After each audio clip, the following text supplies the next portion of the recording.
Channel को subscribe करो पहले। हाँ जल्दी करो, मुझे पता है कि आप लोग नहीं करते हो, वीडियो देखते हो लेकिन सब्सक्राइब नहीं करते। ये लाल कलर का बटन नहीं से दबाओ, जल्दी दबाओ, जल्दी दबाओ, फिर मैं शुरू करूँ। दबा दो जल्दी, दबा दिया, घंटी भी दबा देना।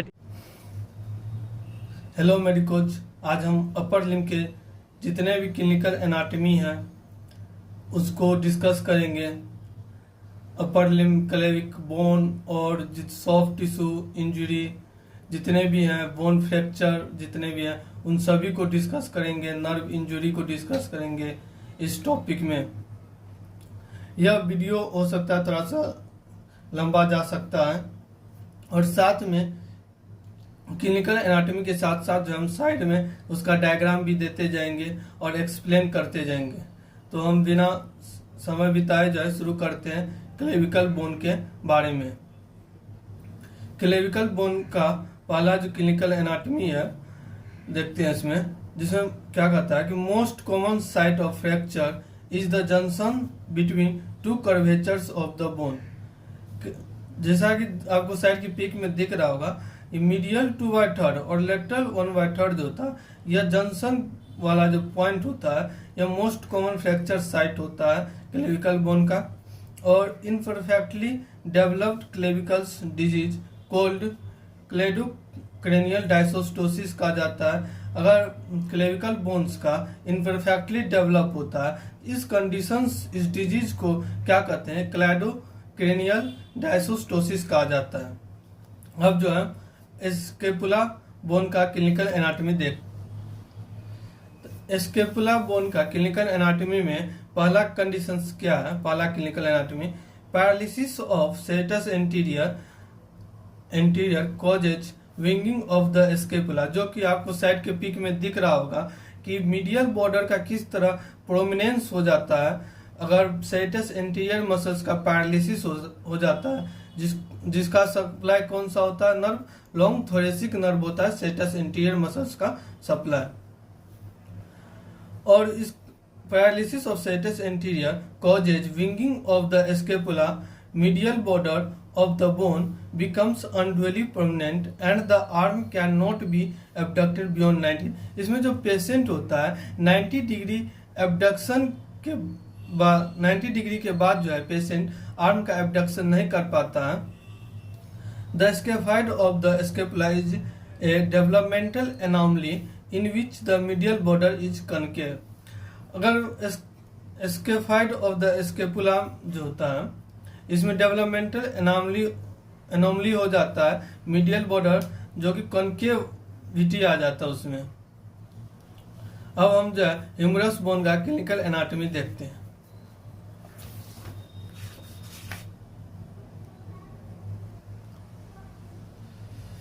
ह्यूमरस बोन का क्लिनिकल एनाटॉमी देखते हैं कि 3 नर्व्स जो होता है ह्यूमरस से डायरेक्टली अटैच होता है, रिलेटेड होता है, जो कि आपको साइड के पिक में भी दिख रहा होगा।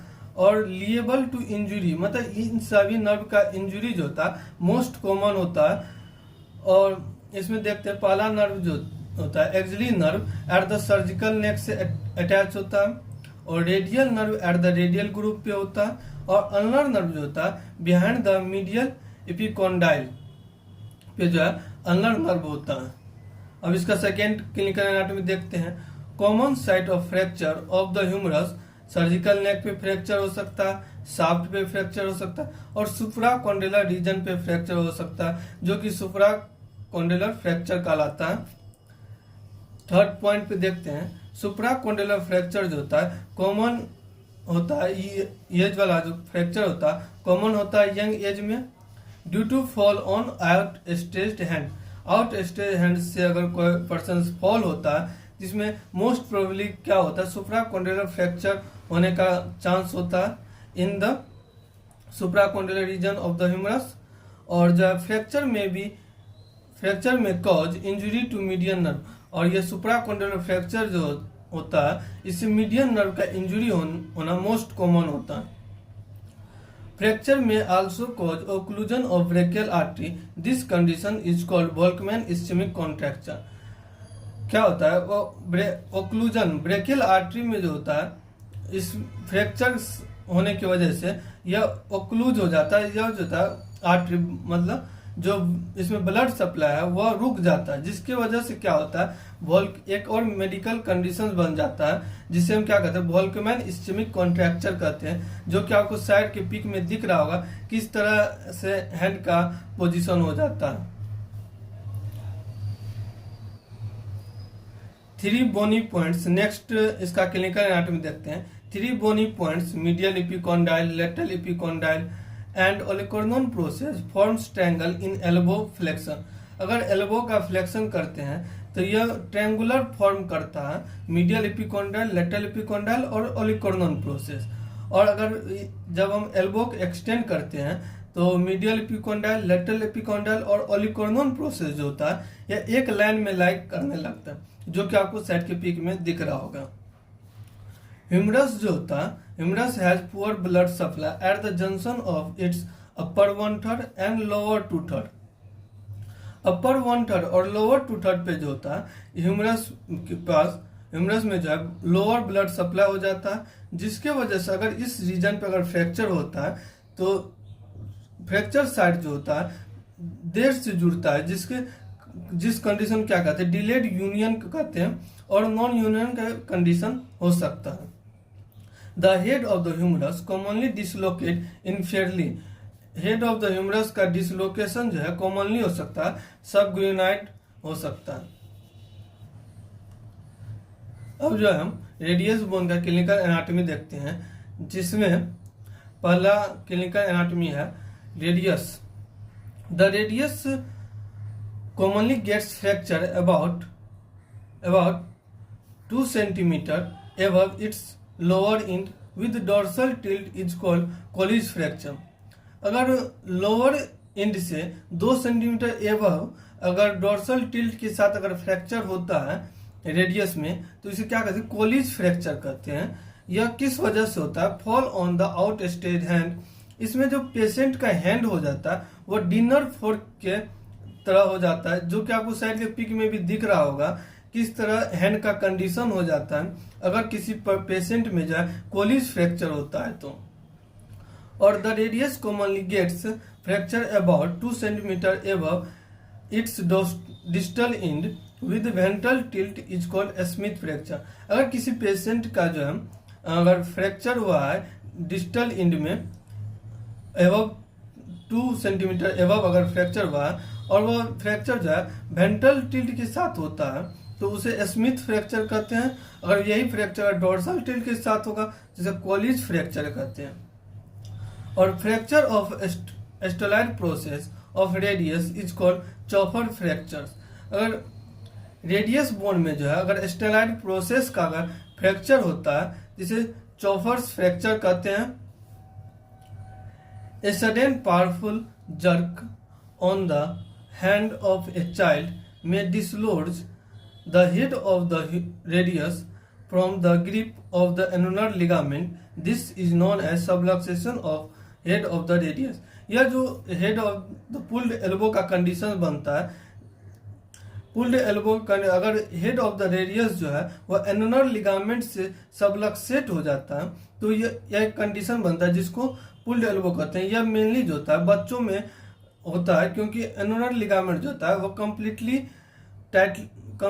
कवर सही तरीके से उसको नहीं कर पाता, जिसकी वजह से क्या होता है यह हेड ऑफ द रेडियस जो आसानी से डिसलोज हो जाता है, सबलक्सेट हो जाता है एनुलर लिगामेंट से। अब नेक्स्ट क्लिनिकल एनाटॉमी देखते हैं अल्ना बोन का।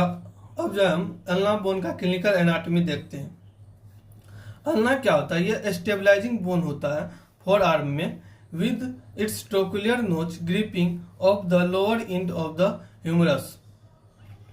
यह क्या करता है अल्ना बोन जो होता है यह स्टेबलाइज करता है एल्बो ज्वाइंट को, क्योंकि यह ट्रोकुलियर नोच जो होता है यह ग्रिप का फॉर्मेशन करता है। जो ट्रोकिलिया होता है ह्यूमरस बोन का उस पे ये ग्रिप का फॉर्मेशन करता है, जिसके वजह से क्या होता है यह स्टेबलाइज प्रोवाइड करता है। और देखते हैं इसका नेक्स्ट क्लिनिकल एनाटॉमी देखते हैं। शाफ्ट ऑफ अल्ना में फ्रैक्चर आइदर अलोन और along with that of the radius. यह फ्रैक्चर अल्ना का जो फ्रैक्चर हो सकता है या शाफ्ट का अगर फ्रैक्चर होता है यह हो सकता है कि अकेला अल्ना का फ्रैक्चर हो, या हो सकता है कि रेडियस का भी फ्रैक्चर हो गया, शाफ्ट का फ्रैक्चर। तो इस कंडीशंस में जो है मोस्ट प्रोबेबली चांस रहता है माल यूनाइट होने का। जो अल्ना जो है यह इस अल्ना का अपर एंड जो है lower end of the radius bone से जुड़ जाएगा और माल यूनाइट का कंडीशन बन जाएगा, और मतलब क्रॉस लाइक जुड़ जाता है, जिसकी वजह से जो मूवमेंट होता है सुपनेशन प्रोनेशन का वह रुक जाता है, जिसकी वजह से पेशेंट जो है मूवमेंट नहीं कर पाएगा सुपनेशन प्रोनेशन का। इसका नेक्स्ट क्लिनिकल एनाटॉमी देखते हैं। Dislocation of elbow is produced by A fall on out staged hand with the elbow slightly flexed. अगर जो एल्बो का डिसलोकेशन कब होगा, अगर पर्सन जो है fall on out stage hand से फॉल करता है और एल्बो जो है, और उस समय साथ ही साथ मतलब एल्बो स्लाइटली अगर फ्लेक्स रहता है, तो मोस्ट प्रोबेबली रहता है कि एल्बो का डिसलोकेशन हो। नेक्स्ट कंडीशन देखते हैं चौथा नंबर में। Fracture of the olecranon process is common and caused by fall on the point of the elbow. अगर कोई पर्सन जो है एल्बो ज्वाइंट के सहारे अगर फॉल करता है तो मोस्ट प्रोबेबली इसमें रहता है कि ओलेकोर्नल प्रोसेस का फ्रैक्चर हो। नेक्स्ट डिफॉर्मिटी देखते हैं, मेडुलंस डिफॉर्मिटी। मेडुलंस डिफॉर्मिटी क्या होता है? यह डोर्सल सबलक्सेशन होता है या displacement of the lower end of the ulna. Ulna का जो होता है डोर्सल सबलक्सेशन होता है अगर लोअर एंड का। किस वजह से होता है यह सबलक्सेशन? क्योंकि उस समय जो होता है रिटार्ड ग्रोथ होगा अगर lower end of the radius का, तो इस समय जो है अल्ना का जो है dorsal lower end of the ulna वह डोर्सल सबलक्सेशन हो जाता है, जिसको हम क्या कहते हैं, एक कंडीशन दिया गया है जिसका नाम है मेडुलंस डिफॉर्मिटी कहते हैं, जो कि आपको साइड के पिक में भी दिख रहा होगा।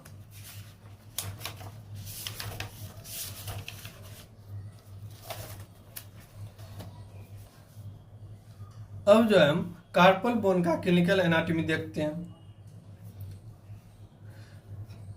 कार्पल बोन के क्लिनिकल एनाटॉमी में पहला जो क्लिनिकल एनाटॉमी है, fracture of the scaphoid is quite common. Scaphoid fracture जो होता है यह क्वाइट कॉमन होता है कार्पल बोन के फ्रैक्चर में।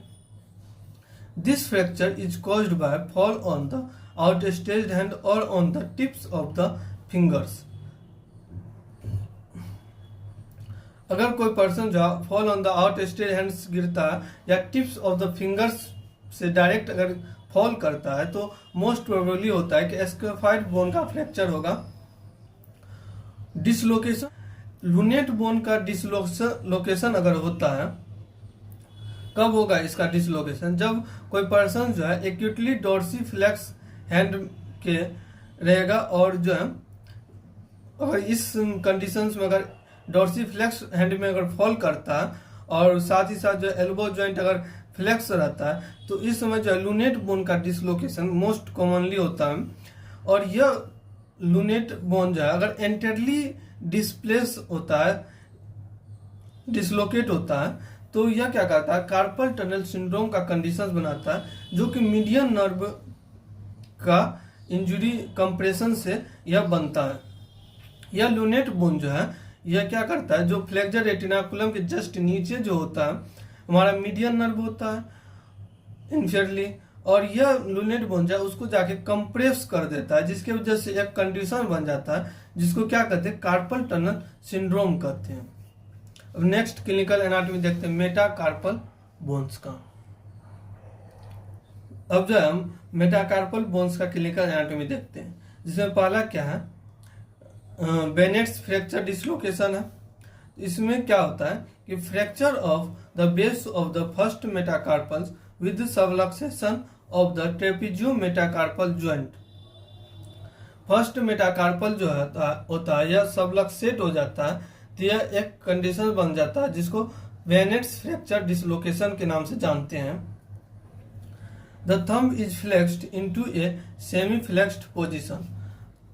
थंब पे अगर the thumb is forced into a semi flexed position, अगर थंब पे जो है फोर्स्ड लगता है सेमी फ्लेक्स्ड पोजीशन में, तो वह जो है फ्रैक्चर बेनेट्स फ्रैक्चर डिसलोकेशन का कंडीशन बन सकता है। बॉक्सर्स फ्रैक्चर क्या होता है देखते हैं। It is a ventrally displaced fracture through the neck of the fifth metacarpals, usually occurs in boxers.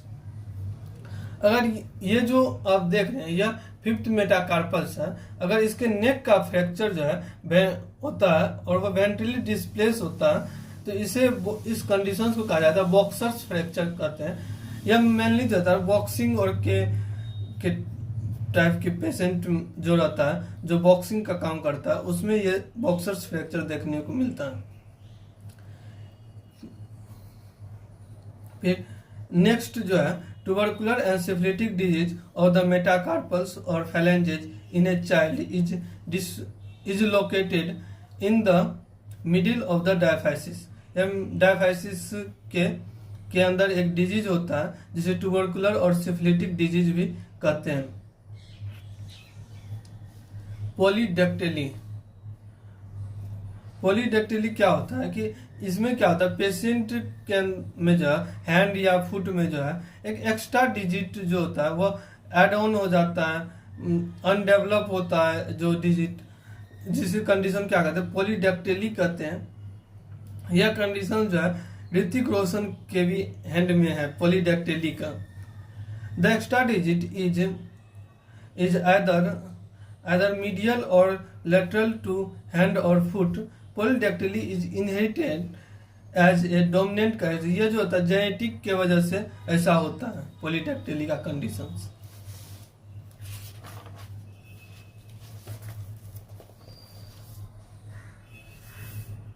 अब जो है फैलेंजेज का क्लिनिकल एनाटॉमी देखते हैं।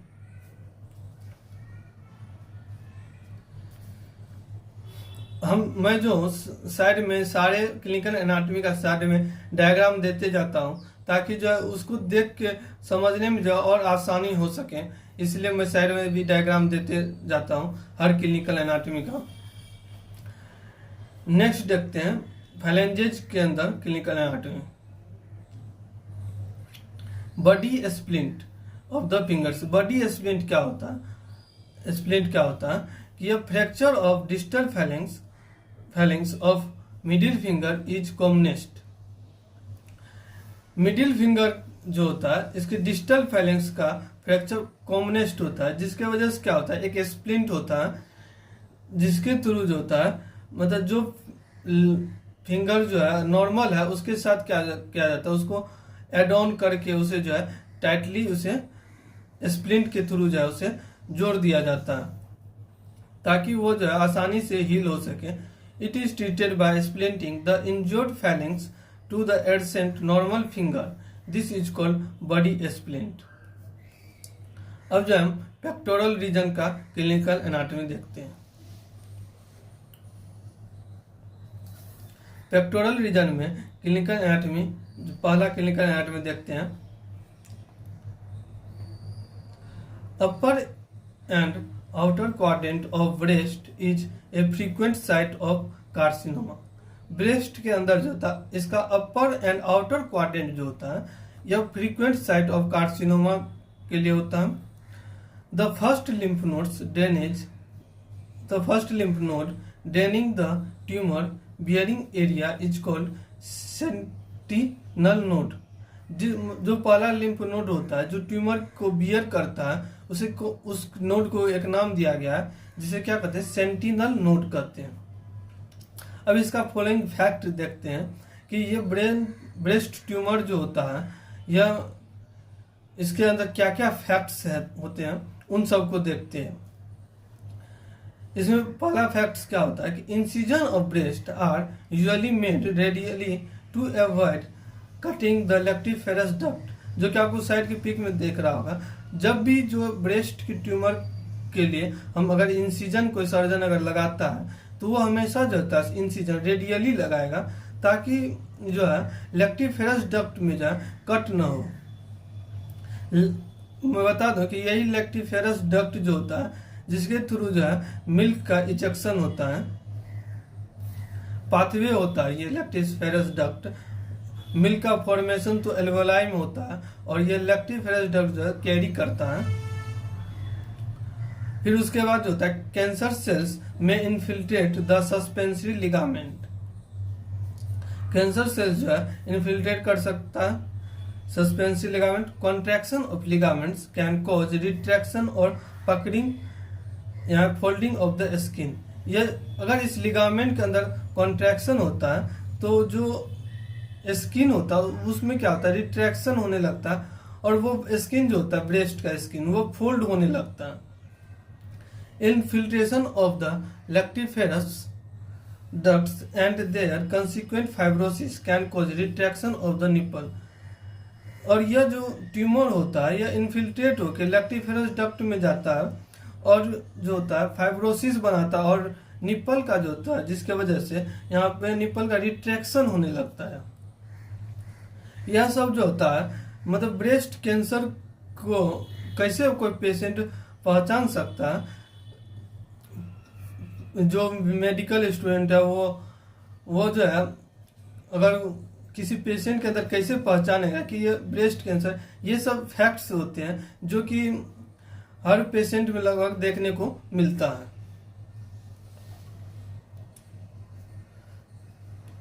Obstruction of superficial lymph vessels by cancer cells may produce oedema of the skin giving rise to an appearance like that of the skin of an orange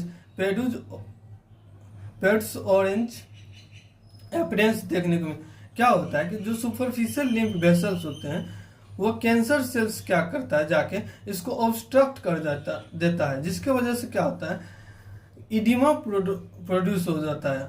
और oedema produce होने की वजह से क्या होता है कि यह ऑरेंज कलर में दिखने लगता है, जो कि आपको साइड के पिक में दिख रहा होगा, जिसको एक कंडीशन दिया गया पेड्स ऑरेंज अपीयरेंस कहा जाता है।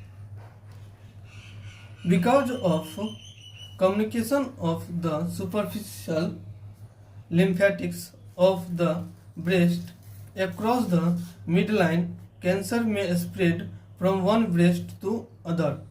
क्या होता है अगर किसी पेशेंट के अंदर जाए एक ब्रेस्ट में अगर कैंसर हुआ है, अगर ब्रेस्ट कैंसर हुआ है तो वो जो है सुपरफिशियल लिम्फेटिक्स के थ्रू जो है अदर ब्रेस्ट में भी वह कैंसर फैल सकता है।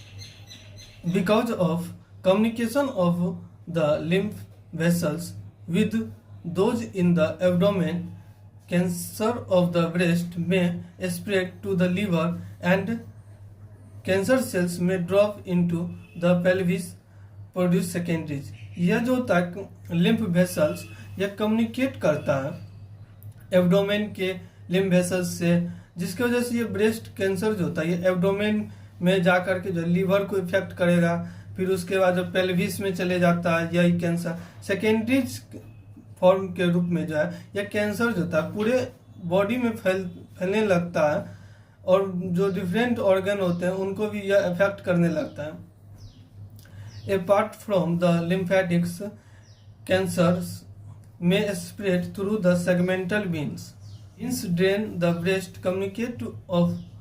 यह जो होता है वेन्स यह कम्युनिकेट करता है vertebral venous plexus of the veins, जिसके वजह से क्या होता है कि वर्टिब्रा को ये भी अफेक्ट करने लगता है। यह कैंसर जब वर्टिब्रा में भी चले जाएगा। Apart from the lymphatics cancer may spread through the segmental vein draining the breast communicate with the vertebral venous plexus of veins through these communications cancer can spread to vertebra and to the brain। यह जो veins cancer cells may drop into the pelvis specially ovary. यह cancer cell जो होता है pelvis में भी यह drop कर जाता है और ड्रॉप करके यह ओवरी तक यह कैंसर फैल जाता है, जिसको क्या कहते हैं क्रूकेनबर्ग ट्यूमर भी कहते हैं। यह सेकेंडरी होता है। मेमोग्राम जो होता है यह एक इमेजिंग टेक्निक है जिसके थ्रू जो है हम ब्रेस्ट कैंसर को जो है इसमें रेडियोलॉजिस्ट जो होते हैं वो ब्रेस्ट कैंसर को डायग्नोस करता है। Fine needle aspiration cytology is safe and quick method of diagnosis of lesion of the breast. जो भी यह जो फाइन नीडल एस्पायरेशन होता है जिसके थ्रू जो है ब्रेस्ट कैंसर को डायग्नोस किया जाता है, फिर उसके बाद लैब में लेके जाया जाता है इसका सैंपल और जो है उसको डायग्नोस किया जाता है। फिर retracted nipple is a sign of tumour in the breast. Nipple जो होता है वह रिट्रैक्ट हो जाता है जो कि ब्रेस्ट ट्यूमर का ही एक साइन है।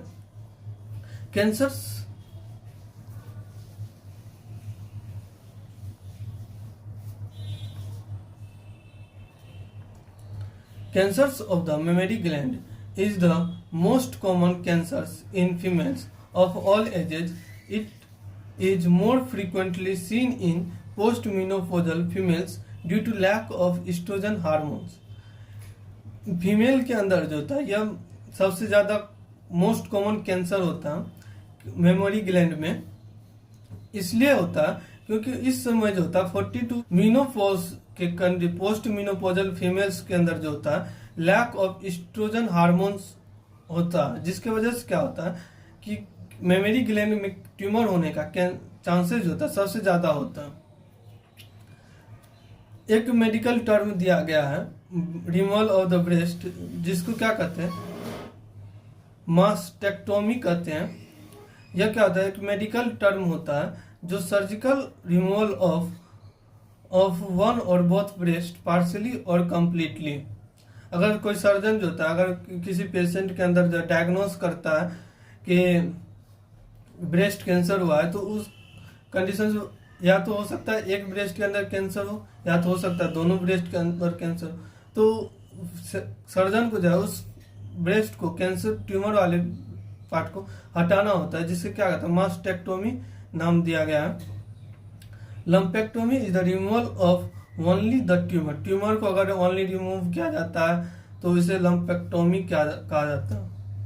Radical mastectomy is a surgical procedure involving the removal of breast, underlying pectoral muscles, lymph nodes of the axilla as a treatment of advanced breast cancer। अगर यह कैंसर एडवांस्ड लेवल पे पहुंच जाता है तो रेडिकल मास्टेक्टोमी करना होता है, जिसमें क्या होता है कि पेशेंट का ब्रेस्ट तो हटाना ही होता है, उसके साथ साथ pectoral muscles, lymph nodes of axilla इन सब को हटाना पड़ता है, क्योंकि कैंसर जो होता है इस लेवल पे आने के बाद काफी ज्यादा फैल जाता है, तो इसलिए हटाना होता है।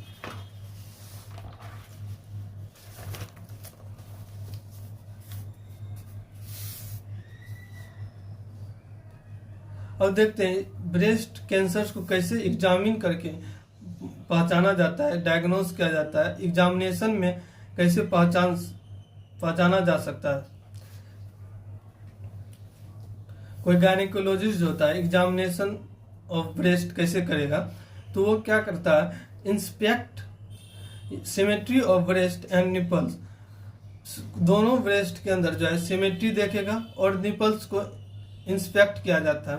उसके बाद जो है change in colour of skin, skin के कलर में कोई चेंज तो नहीं हुआ। फिर नेक्स्ट देखा जाता है retraction of nipple is a sign of cancer. अगर निपल का रिट्रैक्शन हुआ है तो यह कैंसर का साइन हो सकता है। Discharge from nipple on squeezing it, अगर जो है इररिलेवेंट डिस्चार्ज अगर हो रहा है निपल से तो यह भी एक ब्रेस्ट कैंसर का कारण हो सकता है। Palpate all 4 quadrants with palm of hand, जो गायनेकोलॉजिस्ट होते हैं वो 4 जो मेमोरी ग्लैंड के चारों क्वाड्रेंट होते हैं उन चारों को पाल्पेट करना होता है, और जो है कोई भी किसी भी तरह का लंप तो नहीं बनाए, कैंसर ट्यूमर गांठ तो नहीं बनाए, उसको जो होते हैं गायनेकोलॉजिस्ट वो पाल्पेट करते हैं। उसके बाद raise the arm to feel lymph nodes in the axilla, और आर्म को रेज करके पेशेंट का जो है एक्जिला के अंदर लिम्फ नोड्स जो है उसमें लिम्फेडिमा तो नहीं हुआ, किसी तरह का स्वेलिंग तो नहीं, उसको भी चेक किया जाता है। अब जो है मैं जो सारे जितने भी क्लिनिकल एनाटॉमी को बता रहा हूँ साइड में उसका डायग्राम भी देते जा रहा हूँ, ताकि जो है आप उसको देख के और आसानी से समझ सके।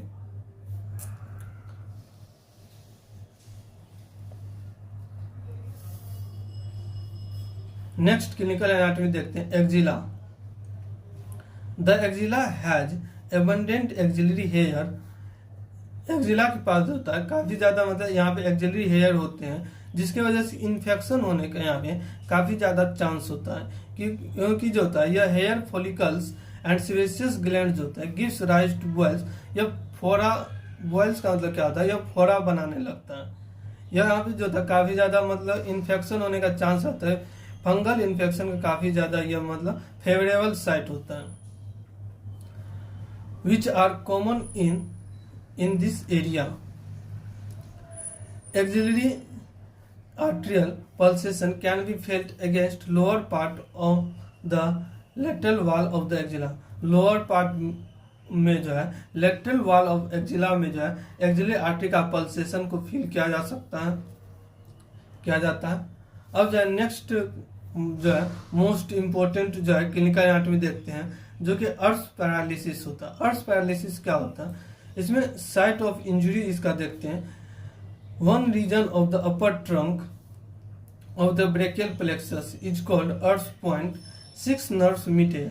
यह जो अर्श पैरालिसिस होता है, जो कि आपको साइड के भी डायग्राम दिख रहा होगा कि अपर ट्रंक और ट्रंक जो C5 और C6 मिल के बनाता है अपर ट्रंक, और फिर यह जो है इससे निकलता है सुप्रास्केपुलर नर्व निकलता है, और नर्व टू सबक्लेवियस निकलता है, फिर एंटीरियर पोस्टीरियर डिवीजन होता है। तो यह यहाँ पे 6 नर्व्स का मीटिंग पॉइंट होता है अर्श पॉइंट, जो कि आपको साइड के पिक में दिख रहा होगा। Injury to the upper trunk causes is Erb's paralysis. अगर अपर ट्रंक का इंजरी होता है जिसे अर्श पैरालिसिस कहते हैं। मैं भी एक डायग्राम दिखाता हूँ।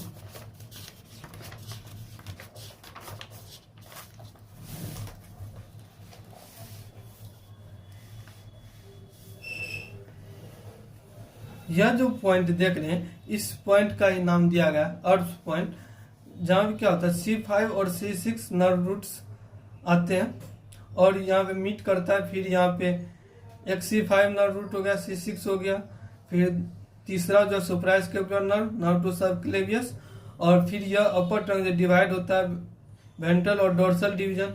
तो यहाँ पे 6 नर्व्स का मीटिंग पॉइंट होता है, जिसको अर्श पॉइंट कहते हैं।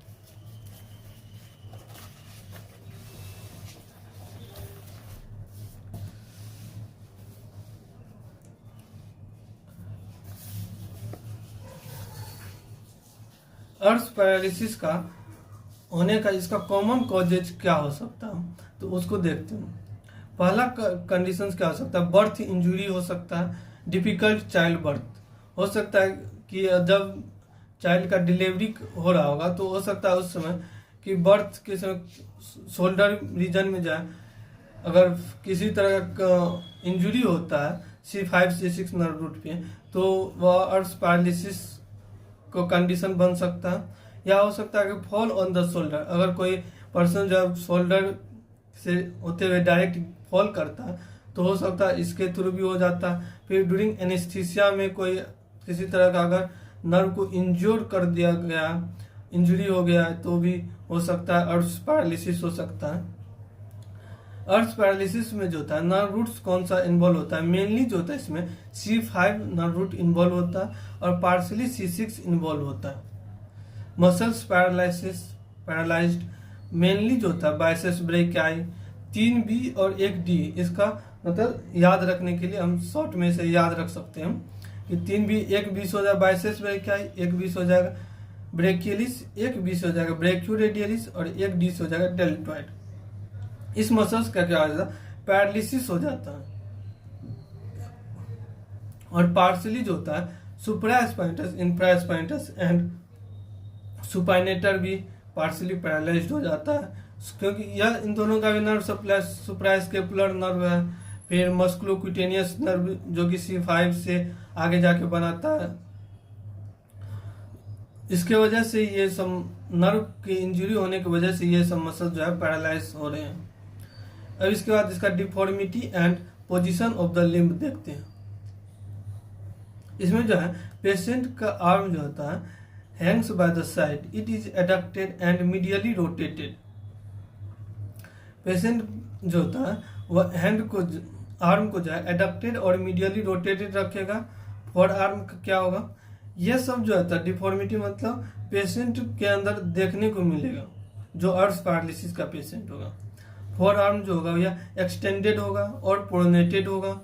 The deformity is known as policeman stiff hand and waiter stiff hand और पोर्टर स्टिफ हैंड, जो कि आपको साइड के भी पिक में दिख रहा होगा कि पुलिसमैन स्टिफ हैंड किस तरह।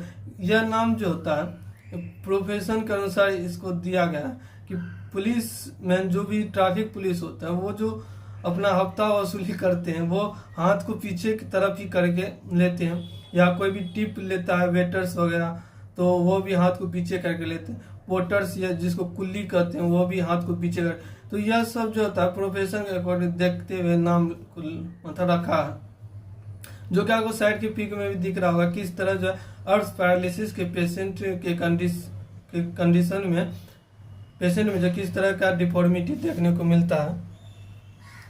अब इसके बाद डिसेबिलिटी देखते हैं।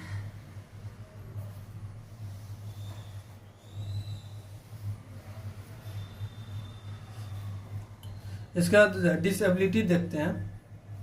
फॉलोइंग मूवमेंट मतलब यह सब जो है यह एक्शन जो था पेशेंट नहीं कर पाए। डिसेबिलिटी का मतलब होता है कि पेशेंट करने में जो है असक्षम यानी डिसेबल होगा। Following movements are lost, abduction and lateral rotation of the arm at the shoulder joint, patient जो है एबडक्शन और लेटरल रोटेशन नहीं कर पाएगा। Flexion and supination of the forearm, elbow flexion नहीं कर पाएगा, फिर सुपिनेशन नहीं कर पाएगा फोरआर्म का, फिर और जो biceps and supinator jerks are lost. जो भी पेशेंट अर्श पैरालिसिस के पेशेंट होते हैं उसमें जो है बाइसेप्स और सुपाइनेटर जर्क जो होता है वो देखने को नहीं मिलता, वो लॉस हो जाता है। अब जो है नेक्स्ट क्लिनिकल एनाटॉमी देखते हैं जिसका नाम है क्लमकीज पैरालिसिस। क्लमकीज पैरालिसिस क्या होता है, यह तो आपको साइड के पिक में भी दिख रहा होगा। क्लमकीज पैरालिसिस किस तरह से डिफॉर्मिटी आ जाता है पेशेंट में। इसका साइट ऑफ इंजरी क्या होता है कि लोअर ट्रंक और ब्रेकियल प्लेक्सस होता है इसका site of injury. Causes of injury होने का इस क्या कारण है, क्यों यह क्लमकीज पैरालिसिस होता है। Undue abduction of the arm as in clutching something with the hands after a fall from a height or something in birth injury, या हो सकता है कोई पर्सन जो है किसी चीज को पकड़ने के समय जो है फॉल कर जाता है तो यह कंडीशंस हो सकता है क्लमकीज पैरालिसिस, या हो सकता है कि बर्थ इंजरी के समय भी हो सकता है तो भी हो सकता है। अब इसमें देखते हैं कौन कौन से नर्व रूट इन्वॉल्व होता है। इसमें जो था mainly T1 nerve root involve होता है और पार्सली जो होता है C8 नर्व रूट इन्वॉल्व होता है।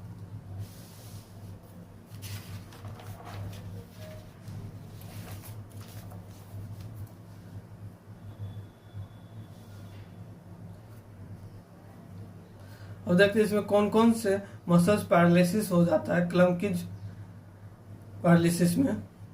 इसमें जो होता है इंटेंसिक मसल्स ऑफ हैंड यह पैरालाइज्ड हो जाता है और ulnar flexor of the wrist and fingers paralyse हो जाता है। फिर उसके बाद है deformity and position of hand, claw hand deformity बन जाता है। There is hyper extension at the metacarpophalangeal joint. Metacarpophalangeal joint जो है उसका क्या होगा, हाइपर एक्सटेंशन होगा and flexion at the interphalangeal joint. इस टाइप का मतलब डिफॉर्मिटी देखने को मिलेगा क्लमकीज पैरालिसिस में। जो मेटाकार्पोफैलेंजियल जॉइंट होते हैं उनका क्या होगा, हाइपर एक्सटेंशन होगा, और जो होता है इंटरफैलेंजियल जॉइंट जो होता है उसका क्या होगा, फ्लेक्शन होगा। फिर इसका डिसेबिलिटी देखते हैं, इसमें मतलब क्या क्या पेशेंट करने में असक्षम रहेगा। तो इसमें सबसे पहले जो है क्लमकीज पैरालिसिस में पेशेंट के अंदर जो है कंप्लीट क्लो हैंड देखने को मिलता है, और उसके बाद जो था क्लमकीज पैरालिसिस में जो है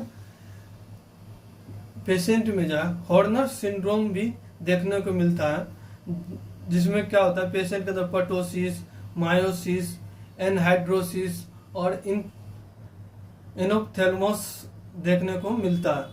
पर्टोसिस क्या होता है, drooping of the upper eyelid. Upper eyelid जो होता है पेशेंट का उसमें यह ड्रूप कर जाता है, गिर जाता है, it can affect one eye, unilateral ptosis हो सकता है, अगर दोनों आई इफेक्ट हो गया तो बायलेटरल पोटोसिस हो सकता है। The droop may be slight और severe enough to cover the pupil और ब्लॉक विजन, जिसकी वजह से क्या होता है, देखने में पेशेंट को जो है दिक्कत होने लगेगा।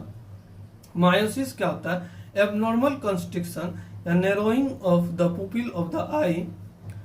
नॉर्मली क्या होता है कि अगर ब्राइट लाइट हुआ तो पुपिल्स जो होता है आई का वो कॉन्ट्रिक्ट कर जाता है, सिकुड़ जाता है।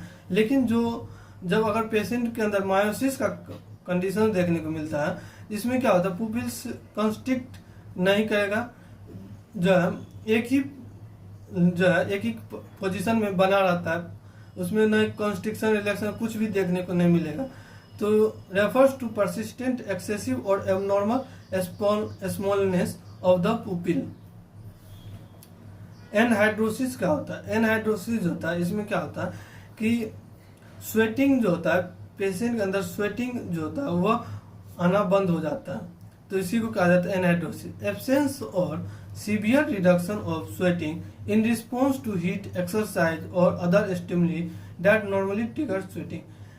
अगर नॉर्मली क्या होता है, कोई पर्सन अगर एक्सरसाइज कर रहा है या हीट के पास बैठा हुआ है या उसे हीटिंग महसूस हो रहा, तो क्या होता है कि स्वेटिंग होने लगता है। लेकिन एनहाइड्रोसिस के कंडीशंस में क्या होता है कि स्वेटिंग होना ही बंद हो जाता है। इनऑप्थाल्मस में क्या होता है, posterior displacement of eye ball into the orbit. Orbit के अंदर अगर आई बॉल का जो है पोस्टीरियर डिस्प्लेसमेंट हो जाता है तो उसे इनऑप्थेल्मोस कहते हैं। और लॉस ऑफ सीलियो स्पाइनल रिफ्लेक्स जो होता है, जिसमें क्या होता है, pupils does not dilate, pupils इसमें डायलेट नहीं कर पाता।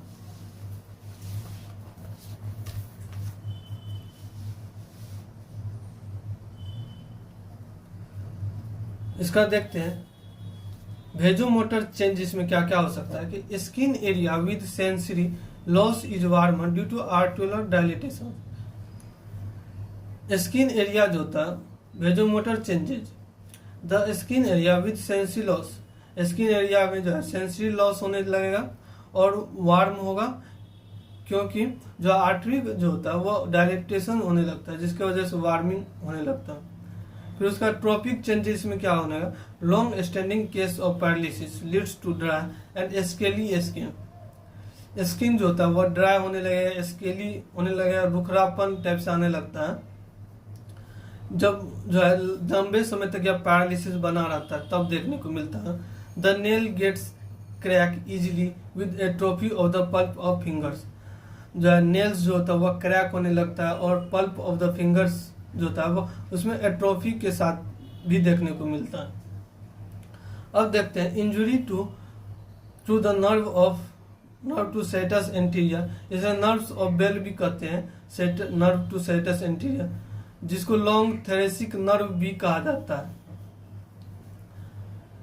कॉजेज मतलब इस serratus anterior, nerve to serratus anterior जो होता है या नर्व ऑफ बेल या लॉन्ग थोरेसिक नर्व, इसका इंजरी होने का क्या कारण हो सकता है। Sudden pressure on the shoulder from the above, अगर शोल्डर पे जो सडन प्रेशर देते हैं एबव से, ऊपर से, तो क्या होता है, लॉन्ग थोरेसिक नर्व इंजरी होने का चांस होता है। कोई भी नर्व इंजरी हुआ है या कंप्रेशन हो रहा है तो वो कुछ ना कुछ डिफॉर्मिटी लेकर के ही आता है। इसलिए जो भी फिजिशियन या नर्सिंग स्टाफ होते हैं या थेरेपिस्ट होते हैं तो वो क्या करता है, ये हमेशा अवॉइड करता है कि नर्व को किसी भी तरह का जो है उसे जो है डिस्टर्ब न किया जाए।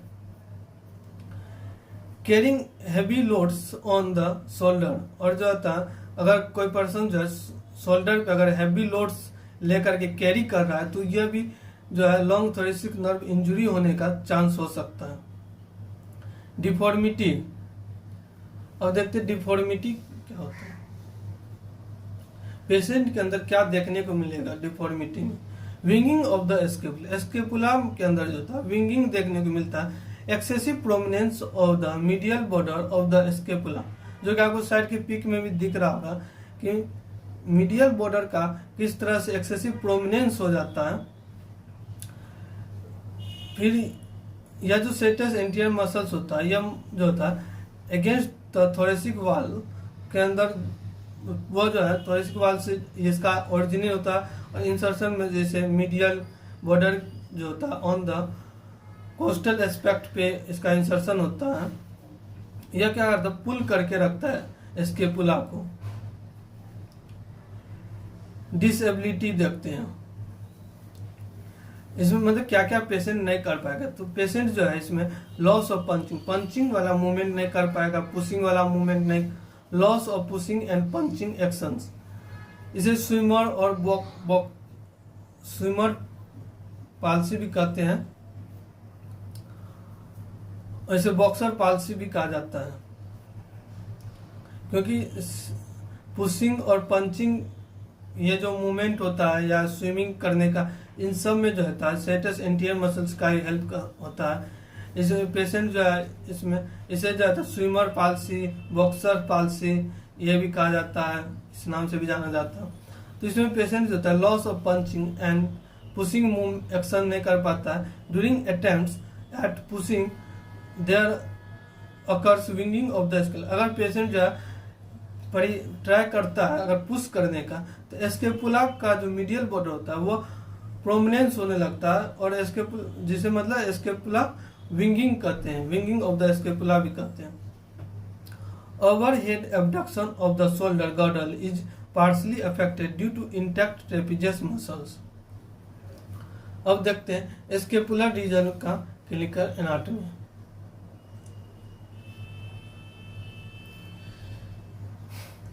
इसमें भला देखते हैं intramuscular injection are often given into the deltoid. Intramuscular मतलब जो कोविड-19 जो हुआ था उसका वैक्सीन हमेशा जो उसका वैक्सीनेशन जो था डेल्टॉइड मसल्स में ही हुआ था। इसमें जो था जो भी मतलब फिजिशियन होते हैं वह क्या करता है कि एक्सिलरी नर्व का इंजरी ना हो, इसके वजह से जो था डेल्टॉइड मसल्स के मिडिल साइड पे लगाया जाता है इसका injection, intramuscular injection. This should be given in the middle of the muscles to avoid injury to the axillary nerve. If injection is given in upper part of deltoid, axillary nerve may be damaged. The deltoid muscles is tested by asking the patient to abduct the arm against resistance applied with one hand and feeling of the contracting muscles with the other hand. अगर deltoid muscles का paralysis हो जाएगा, deltoid muscles का अगर paralysis होता है तो इसका मतलब टेस्ट करने के लिए क्या करते हैं, पेशेंट को जो है एबडक्शन कराया जाता है और जो है फिर जो है उस पर रेजिस्टेंस लगाया जाता है। तो जो है अगर वो पेशेंट अगर कर पा रहा है तो नॉर्मल है, अगर रेजिस्टेंस कर पा रहा है तो, अगर नहीं कर पाता है तो डेल्टॉइड मसल्स का पैरालिसिस होता है।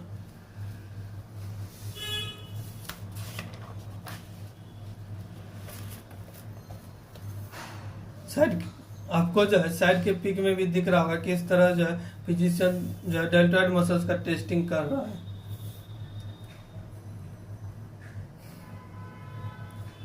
The axillary nerve may be damaged by dislocation of the shoulder or by the fractures of the surgical neck of the humerus.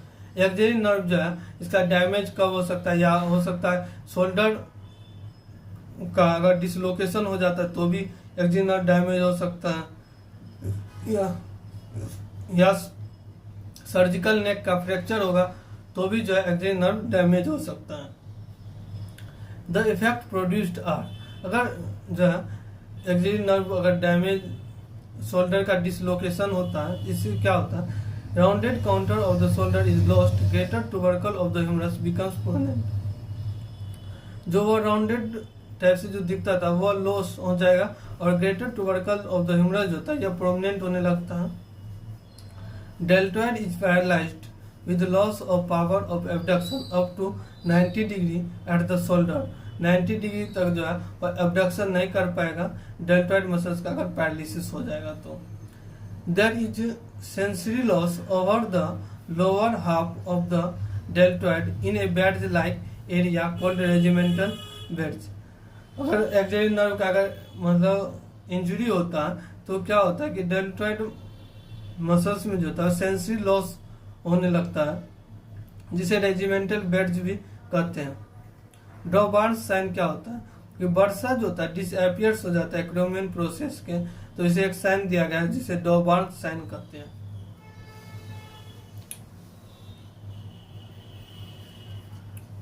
Cutaneous nerve, superficial veins and lymphatic drainage का clinical anatomy देखते हैं। इसमें जो है medial कुवाइटन when जो होता है is the vein of choice for intravenous injection for withdrawing blood from donors and for cardiac catheterisation. जो भी यह जो था मेन वेन होता है जिससे जो है कोई भी जो है ब्लड सैंपल लेते हैं या फिर आईवी इंजेक्शन लगाना होता है, तो मीडियल क्वार्टर वेन का ही चॉइस करते हैं। इसमें इसी में जो है इंजेक्ट किया जाता है कैथेटर को। कार्डियक कैथेटराइजेशन में भी इसका यूज करते हैं। नेक्स्ट क्लिनिकल एनाटॉमी देखते हैं। In case of fracture of the clavicle, the fracture of the communicating channel may lead to formation of a large haematoma that is collection of blood. अगर clavicle bone का अगर fracture होता है तो जो है हेमेटोमा फॉर्म होने लगता है बोन के राउंड, दैट इज जिसको मतलब हेमेटोमा का मतलब क्या होता है कलेक्शन ऑफ ब्लड को ही हेमेटोमा कहते हैं।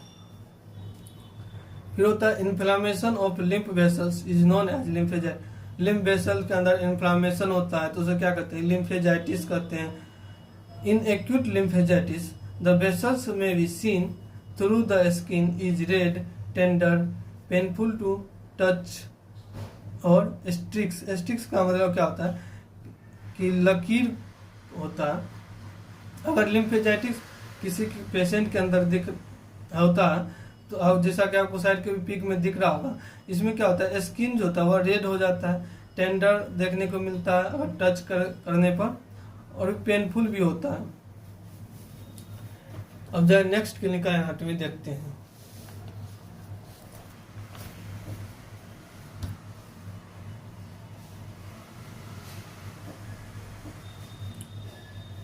इसमें जो है inflammation of lymph nodes is called lymphadenitis. It may be acute or chronic. The nodes enlarge and becomes palpable and painful. लिम्फेडेनाइटिस में क्या होता है कि लिम्फ नोड्स का इन्फ्लामेशन हो जाता है और अगर इसे मतलब अगर पाल्पेट करता है कोई फिजिशियन तो यह जो था काफी ज्यादा पेनफुल होता है। Obstruction to lymph vessels can result in accumulation of tissue fluid in area of drainage this is called lymph edema। अगर lymph vessels का obstruction होता है तो यह क्या होता है कि टिश्यू फ्लूइड का accumulation होने लगता है, जिसे क्या एक कंडीशन दिया गया है lymph edema के नाम से। यह इसलिए होता है क्योंकि जब lymph नोड्स के अंदर कैंसर होने लगता है तो क्या सर्जन जो है इसको रिमूव कर देते हैं।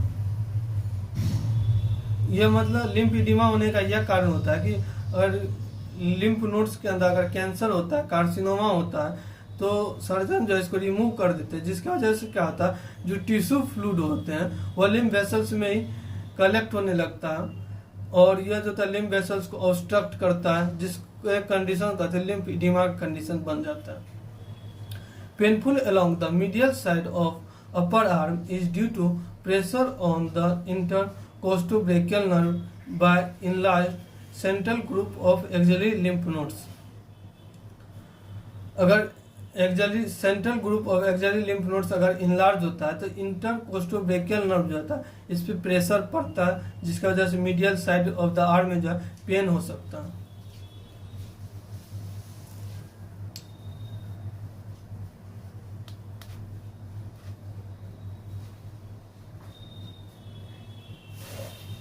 अब जब हम आर्म रीजन का क्लिनिकल एनाटॉमी देखते हैं। Physician holds the patient wrist firmly, not letting it move.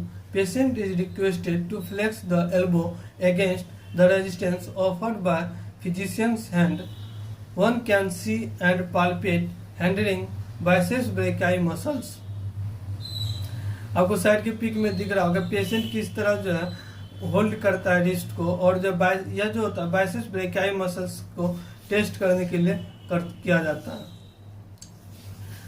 कि बाइसेप्स का काम क्या है कि यह एल्बो का फ्लेक्शन करता है, इसके अगेंस्ट फोर्स लगाएगा फिजिशियन और जो इसको टेस्ट करेगा, सिंपल। फिर बाइसेप्स रिफ्लेक्स क्या आता है, मस्कुलोक्यूटेनियस नर्व के टेस्ट के लिए बाइसेप्स रिफ्लेक्स किया जाता है, चेक। फिर उसके बाद tap of the tendon of biceps with four arm pronated and partially extended at the elbow. Biceps का जो टेंडन होता है, तो जिसका मतलब बाइसेप्स ब्रेकियाई मसल इंसर्शन का होता है, रेडियल ट्यूबरोसिटी पे होता है, तो उसी के जस्ट ऊपर जो है इसका टेंडन होगा, तो उसको टैप करके फोर आर्म को प्रोनेट करेगा और फिर पार्शियल एक्सटेंडेड रहेगा, तो उसको टैप करने पर एक नॉर्मल जो है रिफ्लेक्स देखने को मिलता है, जर्क लाइक। इसमें क्या होता है, एल्बो का फ्लेक्शन होता है। नेक्स्ट क्लिनिकल एनाटॉमी देखते हैं, brachial pulsation. Brachial pulsation are felt or auscultated in front of elbow just medial to the tendon of biceps for recording the blood pressure. Brachial artery का use इस कब होता है, जब ब्लड प्रेशर का measurement जो होता है, इसी आर्टरी का प्रेशर को मेजर किया जाता है, जिसमें कप को लगाया जाता है, जो बीपी मशीन का कप होता है, इसी में लगता है। ब्रेकियल आर्टरी का ब्लड प्रेशर मापा जाता है। इसमें क्या होता है कि although the brachial artery can be compressed anywhere along its course, it can be compressed most favorably in the middle of the arm where it lies on the tendon of the coracobrachialis. Middle of the arm में ही जो होता है tendon of the coracobrachialis होता है।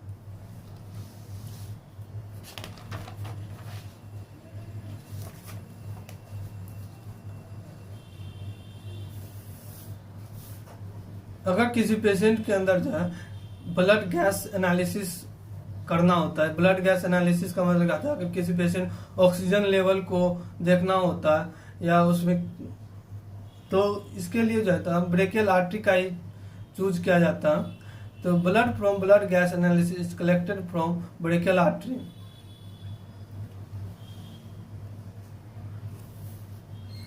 Physician holds the flexed forearm firmly. Patient is requested to extend elbow against the resistance of the physician hands. The contracting triceps brachii is felt. Triceps brachii का action क्या है, यह elbow का extension करेगा, तो elbow का extension करेगा, इसके अगेंस्ट जो है फिजिशियन फोर्स लगाएगा, रेजिस्टेंस लगाएगा।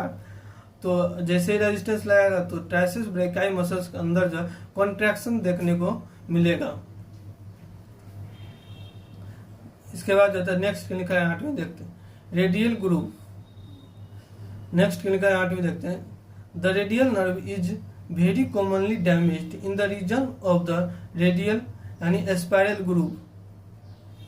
रेडियल नर्व जो था कॉमनली इंजोर्ड होता है, कहाँ किस रीजन में अगर फ्रैक्चर होता है, अगर शाफ्ट ऑफ द ह्यूमरस का फ्रैक्चर होता है तो मेनली जो होता है रेडियल स्पाइरल ग्रूव पे ही फ्रैक्चर होगा, जिससे जो है रेडियल नर्व डैमेज होगा। इसके रेडियल नर्व का और क्या हो सकता है, डैमेज होने से क्या कंडीशन हो सकता है और किन किन वजह से रेडियल नर्व अफेक्ट हो सकता है, उसको भी देखते हैं। The common causes of injury are as follows. अगर कोई पर्सन जो होता है sleeping off in an arm chair with the limb hanging by the side of the chair, और कोई पर्सन जो है अगर आर्म के साइड जो होता है उसको अगर हैंग करके अगर जैसे सोता है तो उसे जो है रेडियल नर्व कंप्रेस हो जाता है, जिसको क्या कहते हैं सैटरडे नाइट पाल्सी कहते हैं। अगर कोई और क्या होता है, यह कब कंप्रेस हो सकता है रेडियल नर्व, और कोई पेशेंट जो है लंबे समय तक क्रच के थ्रू जो है अगर वॉक करता है तो क्रच पैरालिसिस जिसको कहते हैं, इसमें भी रेडियल नर्व कंप्रेस हो जाता है। सैटरडे नाइट पाल्सी और क्रच पैरालिसिस में यही अंतर है कि क्रच पैरालिसिस दोनों रेडियल नर्व की कंप्रेशन से हो रहा है, लेकिन क्रच पैरालिसिस में क्रच की वजह से होगा पैरालिसिस, और जो है सैटरडे नाइट पाल्सी जो है आर्म को जो है हैंग करके जब कोई पेशेंट सोता है चेयर पे तो उसके वजह से रेडियल नर्व कंप्रेस होता है, जिसको क्या कहते हैं सैटरडे नाइट पाल्सी कहते हैं। इसका नेक्स्ट देखते हैं, fracture of the shaft of the humerus. This results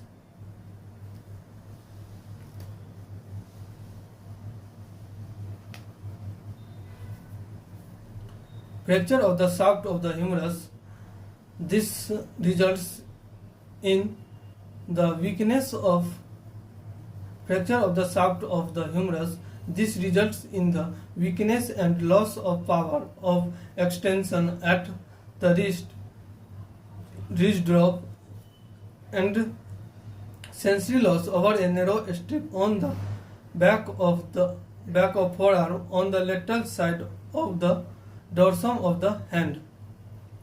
अगर शाफ्ट ऑफ द ह्यूमरस का अगर फ्रैक्चर हुआ तो इससे क्या होता है, रेडियल नर्व इंज्योर हो जाएगा. रेडियल नर्व का इंज्योर होगा तो पेशेंट के अंदर जो है पर्सन्स का जो है रिस्ट ड्रॉप कर जाएगा, क्योंकि रेडियल नर्व जो होता है वह एक्सटेंजन मसल्स को सप्लाई करता है, जो कि रिस्ट का एक्सटेंशन करता है, जिसके वजह से क्या होगा, रिस्ट ड्रॉप कर जाएगा और जो है सेंसरी लॉस हो जाएगा फोर आर्म में, back of the forearm में, लेटरल साइड में, और the lateral side of the dorsum of the hand में भी जो सेंसरी लॉस हो जाएगा.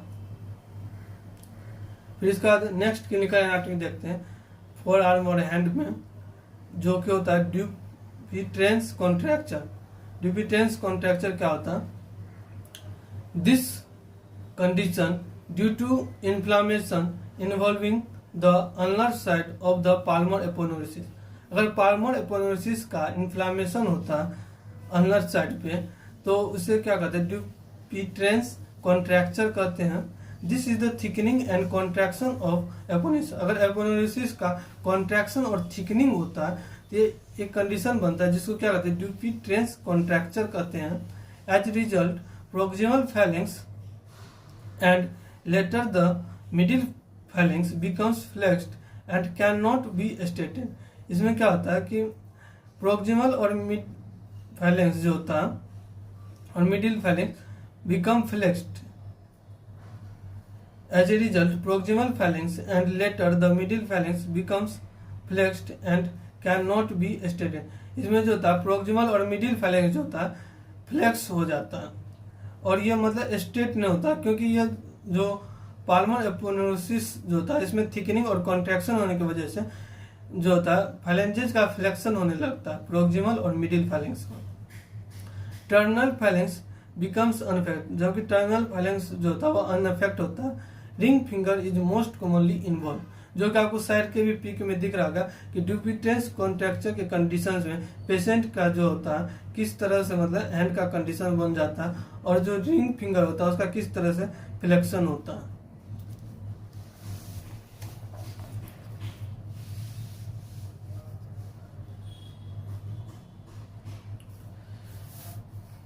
नेक्स्ट क्लिनिकल एनाटॉमी देखते हैं ulnar nerve. The ulnar nerve is also known as musician nerve because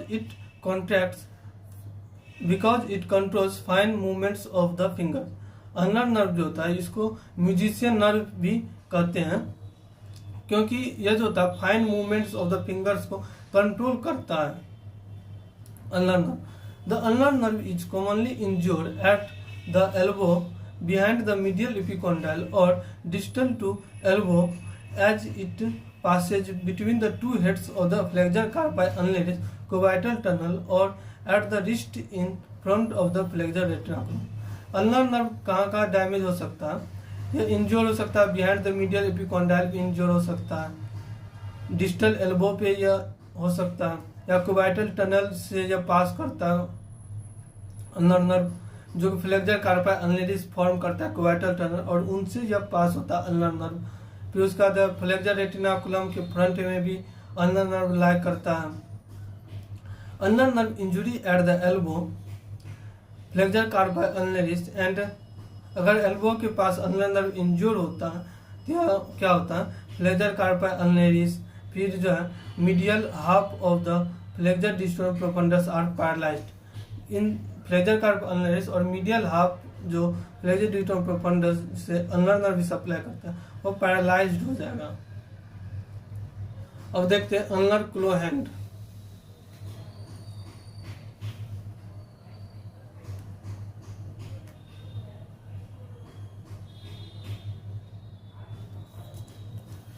Ulnar claw hand is characterized by the following signs.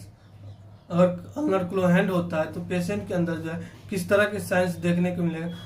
मैं जो है अल्नर क्लोहैंड का साइड में पिक भी दिया हूँ, तो उसको भी देख के आप समझ सकते हैं। इसमें क्या होता है कि hyper extension at the metacarpophalangeal joint. Metacarpophalangeal joint में क्या होगा, हाइपर एक्सटेंशन हो जाएगा, और flexion at the interphalangeal joints, interphalangeal joints का फ्लेक्शन हो जाएगा, involving the ring and little finger.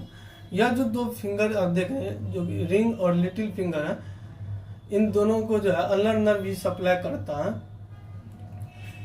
इसी का जो होता है फ्लेक्शन हो जाता है।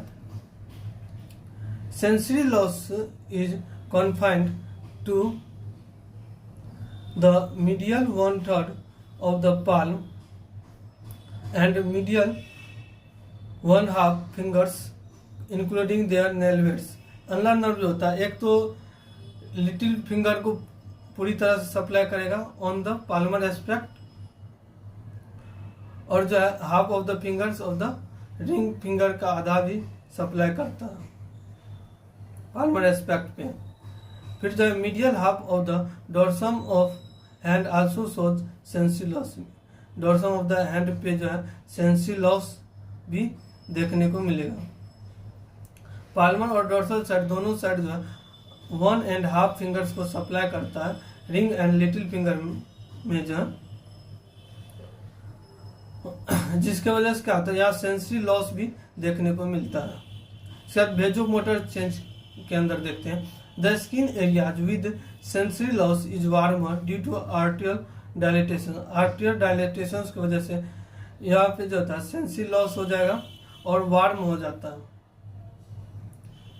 सेंसरी लॉस तो नर्व इंजरी की वजह से होता है, लेकिन यह वार्मिंग का जो कंडीशंस पैदा होता है यह आर्टरी के डायलेटेशंस की वजह से होता है।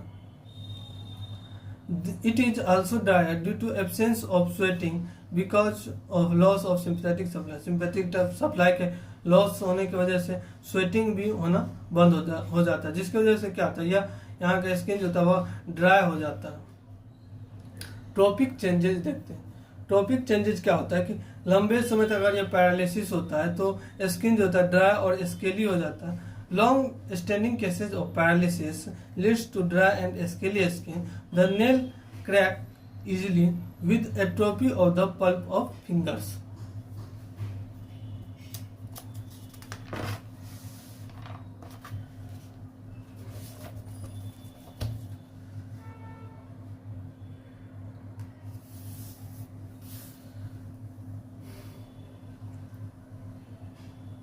अब देखते हैं median nerve. Next clinical median nerve का injury.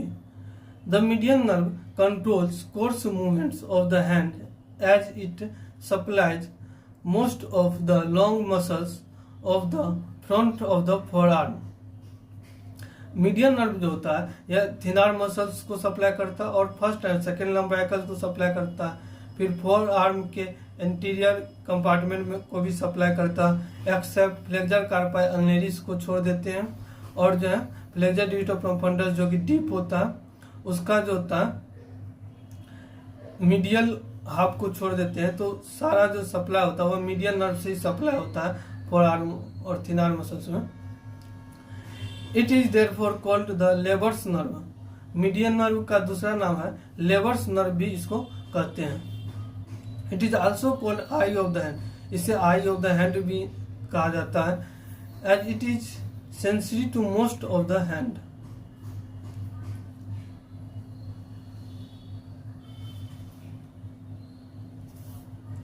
When the median nerve is injured above the level of the elbow, as might happen in supracondylar fracture of the humerus, the following features are seen।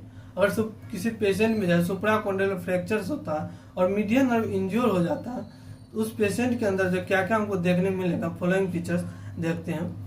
उसमें जो है flexor pollicis longus and lateral half of flexor distal profundus are paralysed हो जाएगा। The patient is unable to bend the terminal phalanx of the thumb and index finger when the proximal phalanx is held firmly by the clinicians। Median nerve का अगर injury होता है तो इसमें patient जो होता है टर्मिनल फैलेंक्स को बेंड नहीं कर पाता। अगर फिजिशियन जो है proximal phalanx of the thumb और इंडेक्स फिंगर को होल्ड कर लेता है तो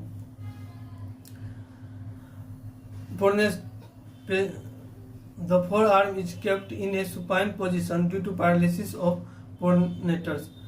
इसमें जो है पेशेंट का फोर आर्म जो था वो सुपाइनेट रहेगा क्योंकि जो है प्रोनेटर मसल्स का पैरालिसिस हो जाता है, जिसकी वजह से जो है पेशेंट जो है प्रोनेशन का भी मूवमेंट्स नहीं कर पाएगा। The hand is adducted due to paralysis of flexor carpi radialis and flexion at the wrist is weak. Hand जो वह एडक्टेड हो जाएगा due to paralysis of flexor carpi radialis, flexor carpi radialis के paralysis की वजह से, और flexion at wrist is weak हो जाएगा। रिस्ट का फ्लेक्शन भी उतना अच्छा से नहीं हो पाएगा अगर मीडियन नर्व इंजरी हो जाएगा तो।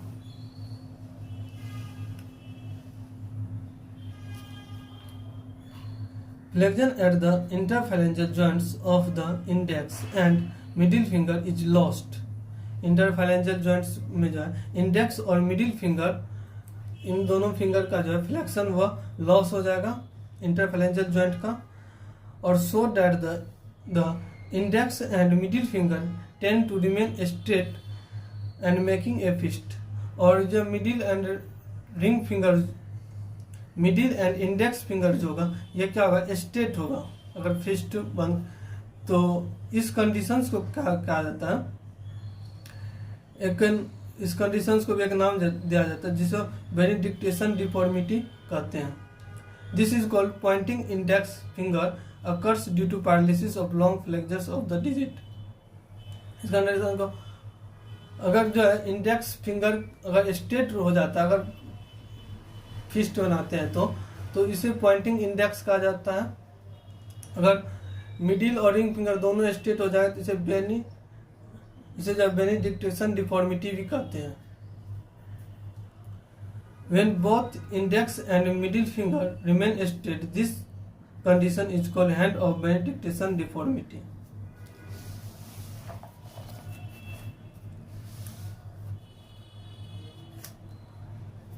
एप और मंकी लाइक थंब हो जाता है अगर मीडियन नर्व का इंजरी होता है, क्योंकि मीडियन नर्व जो थिनार मसल्स को भी सप्लाई करता है, जिसके वजह से क्या होता है कि थंब का एबडक्शन होना बंद हो जाता है, जो कि आपको साइड के भी पिक में दिख रहा होगा।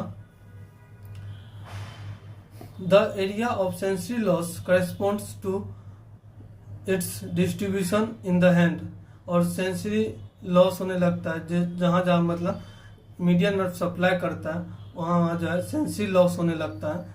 Vasomotor and trophic changes, the skin on lateral 3 half digits is warm and dry and scaly, the nail gets cracked easily.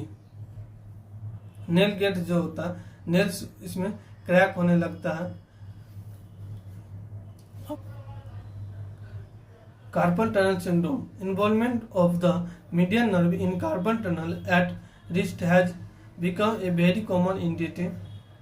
तो देखते पहला, the common this syndrome consist of motor, sensory, vasomotor and trophic symptoms in the hand caused by compressions of the median nerve in the carpal tunnel. Examination reveals fasting of thenar eminence, ape-like hand, hyposthesia to tight touch on the palmar aspect of the lateral 3 half digit. इस फिर जो है carpal tunnel syndrome अगर किसी patient में होता है तो उसमें जो है उसके लिए जो फिजिशियन जो है फ्रोमेंट साइन, बुक होल्डिंग टेस्ट करता है और पेपर होल्डिंग टेस्ट भी करता है।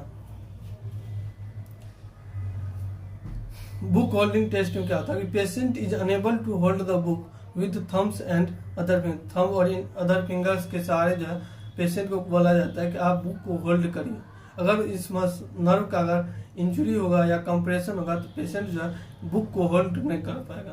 पेपर होल्डिंग टेस्ट में क्या होता है, patient is unable to hold paper between the thumb and finger, thumb और फिंगर के से जो है वो होल्ड पेपर को भी होल्ड नहीं कर पाएगा। Both this test are positive because of paralysis of thenar muscles. Thenar muscles के पैरालिसिस होने की वजह से जो है ये दोनों टेस्ट पॉजिटिव हो जाता है।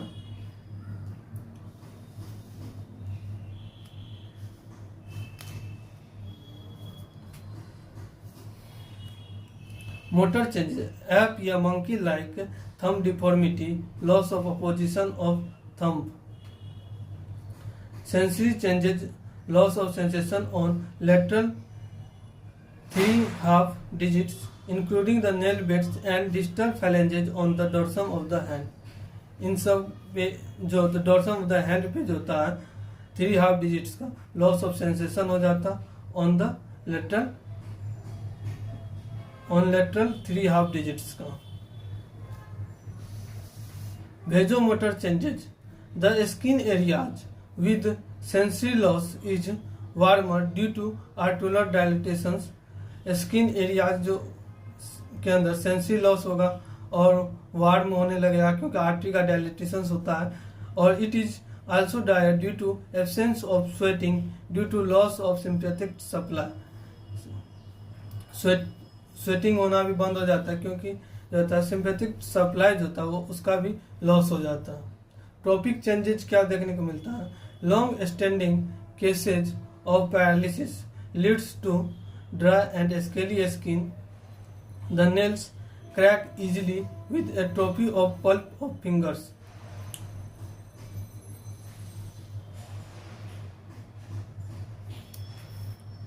It occurs both in males and females between the age of 25 and 70. They complain of intermittent attack of pain in the distribution of the median nerve on one or both side. अगर जो है carpal tunnel syndrome के अंदर जो है median nerve का अगर compression होता है जिसमें पेशेंट के अंदर यह तो मेनली मेल्स और फीमेल्स दोनों में होता है और यह इसका एज ग्रुप भी दिया जाता है 25 और 70 ईयर्स के बीच में हो सकता है. अगर मीडियन नर्व कंप्रेस हुआ है तो इसमें क्या होता है, इसका जो नर्व का डिस्ट्रीब्यूशन जो जहाँ जहाँ ये सप्लाई करता है वहाँ पे इंटरमिटेंट जो होता है पेन देखने को मिलता है, रुक रुक कर जो है पेन आता है. इसमें जो है तब फिजिशियन जो था उसमें फैलेंस टेस्ट करते हैं. फैलेंस टेस्ट इसमें पॉजिटिव आता है. जैसे ही एक्यूटली डॉर्सीफ्लेक्स किया जाता है इस टाइप से, तो जो जैसे ही एक्यूटली डॉर्सीफ्लेक्स किया जाता है तो मीडियन नर्व कंप्रेस होता है और एक्यूट पेन होने लगता है. In both median and ulnar nerve are paralysed, result is complete claw. अगर दोनों मीडियन और अनलर नर्व अगर पैरालाइज्ड हो इंजोर हो जाता है तो कंप्लीट क्लो हैंड देखने को मिलता है.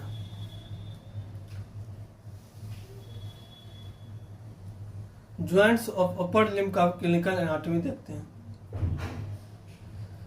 The clavicle may be displaced. The clavicle may be dislocated at either of its end. At the medial end, it is usually dislocated forwards. Clavicle जो होता है मीडियली, यह जो होता है मीडियल एंड पे जब मेनली डिसलोकेट होता है फॉरवर्ड होता है. बैकवर्ड डिसलोकेशन इसका रेयर होता है क्योंकि कोस्टोक्लेविकुलर लिगामेंट जो होता है इसको प्रिवेंट करता है बैकवर्ड डिसलोकेशन से. The clavicle dislocates upwards on the at the acromioclavicular joint. Acromioclavicular joint पे होता है क्लेविकल अपवर्ड डिसलोकेट होता है because of the clavicle overrides the acromion process. Acromion process पे जो है क्लेविकल जुड़ा हुआ होता है जिसे एक्रोमियोक्लेविकुलर जॉइंट कहते हैं. उस पर ओवरराइड्स होने की वजह से यह क्या होता है अपवर्ड डिसलोकेट हो जाता है. The weight of the limb is transmitted from the scapula to clavicle through the coracoclavicular ligament and from the clavicle to the sternum through the sternoclavicular joint. Weight का जो ट्रांसमिशन होता है arm से scapula पे होता है और scapula से जो होता है क्लेविकल पे कैसे आता है वह कोरैकोक्लेविकुलर लिगामेंट के थ्रू आता है. फिर वो कोरैकोक्लेविकुलर लिगामेंट पे आता है, लिगामेंट के थ्रू जो है क्लेविकल पे आता है और फिर जो यह वेट का ट्रांसमिशन जो था स्टर्नम पे जाता है थ्रू द स्टर्नोक्लेविकुलर जॉइंट के through. Some of the weight also passes to the first rib by the costoclavicular ligament. Costoclavicular ligament से भी वेट का ट्रांसमिशन होता है कुछ वेट का, जो कि फर्स्ट रिब से जुड़ा हुआ होता है।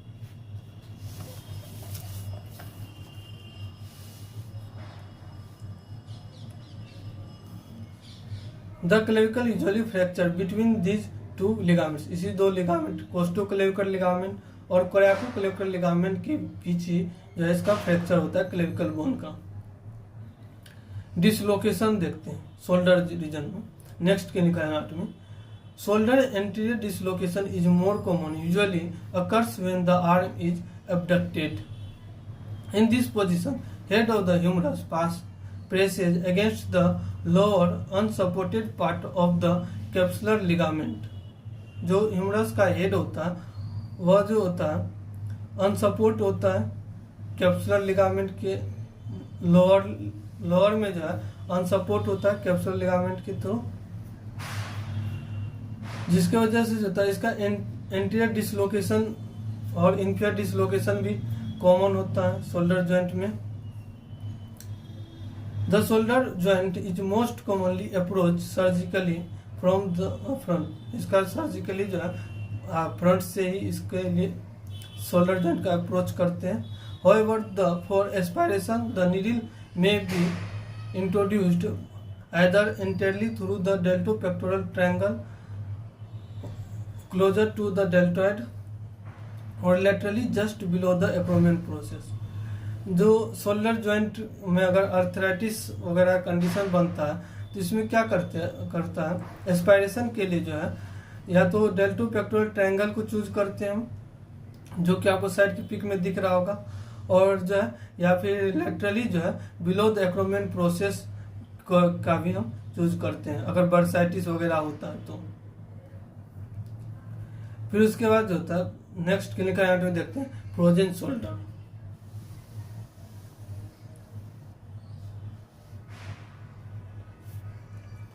This is a common occurrence. Pathologically, there is fibroelastic proliferation in the capsules. जो फ्रोजन शोल्डर क्यों होता है कि यह जो कोलेजन फाइबर्स होता है इलास्टिक फाइबर जब प्रोलिफरेट होके ये क्या होता है थिकनिंग कर देता है, जो जॉइंट कैप्सूल होता है उसको थिक कर देता है, जिसके वजह से क्या होता है एडेशन का फॉर्मेशन होने लगता है और जिसके वजह से और क्या होता है कि यह जॉइंट के अंदर जो शोल्डर जॉइंट में स्टिफनेस ला देता है और पेन एंड अनअटेम्प्टेड मूवमेंट, और पेशेंट जब मूव करेगा शोल्डर को तो उससे पेन उसको फील होगा। क्लिनिकली जो होता है the patient usually 40 to 60 years के एज में यह होता है फ्रोजन शोल्डर और complaints of progressively increasing pen in the shoulder, stiffness in the joint and restriction of all movements, particularly external rotation, abduction and medial rotation। यह सब movement जो होता है पेशेंट जो एक्सटर्नल रोटेशन नहीं कर पाएगा, मूवमेंट abduction या medial रोटेशन इस टाइप का अगर मूवमेंट करता है तो काफी ज्यादा पेन महसूस होगा और कर ही नहीं पाएगा, रेस्ट्रिक्ट हो जाएगा, ये सब मूवमेंट जो होता है रेस्ट्रिक्ट हो जाता है। As the contribution of the glenohumeral joint is reduced, the patient shows altered scapulohumeral rhythm due to excessive use of scapular motion while performing overhead flexion and abduction। Balance नहीं हो पाता है, शोल्डर तो stiff हो गया तो इसमें जो है स्केपुलोथोरेसिक जो जॉइंट होता है उसका यूज करके पेशेंट जो है आर्म को एबडक्ट करने का ट्राई करता है। The surrounding muscles so disuse atrophy, और जो सराउंडिंग मसल्स का एट्रोफी हो जाता है क्योंकि पेशेंट जो था फ्रोजन शोल्डर कंडीशन में तो मूवमेंट नहीं हो पाता, जिसकी वजह से मसल्स एट्रोफी देखने को मिलता है।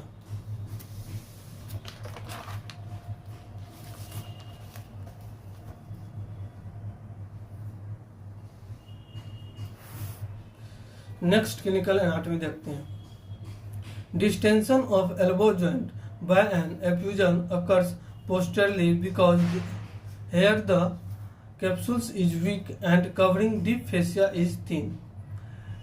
इसमें जो था एल्बो जॉइंट में डिस्टेंशन कब होता है पोस्टरली होता है, कैप्सूल इज यहाँ पे वीक होता है क्योंकि और जो डीप फेसिया जो होता है इसका थिन होता है। Aspiration is done posteriorly on any side of the olecranon process. Aspiration जो होता है एल्बो जॉइंट के अंदर एस्पायरेशन के लिए जो ओलिकोर्नल प्रोसेस होता है उसको पोस्टरली किसी भी साइड से एस्पायरेट कर सकते हैं।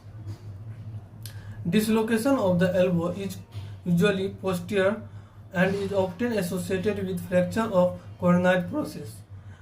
एल्बो जॉइंट का जो डिसलोकेशन होता है जो मेनली पोस्टरली होता है और जो था कोरोनाइड प्रोसेस का फ्रैक्चर भी हो सकता है। Triangular relationship between the olecranon process and two humeral condyle is lost. अगर जो है एल्बो जॉइंट का अगर डिसलोकेशन होता है तो ट्रायंगुलर रिलेशनशिप जो बनाता है टू मीडियल एपिकॉन्डाइल्स और ओलिकोर्नल प्रोसेस का वह भी लॉस हो जाता है। अब देखते हैं pulled elbow.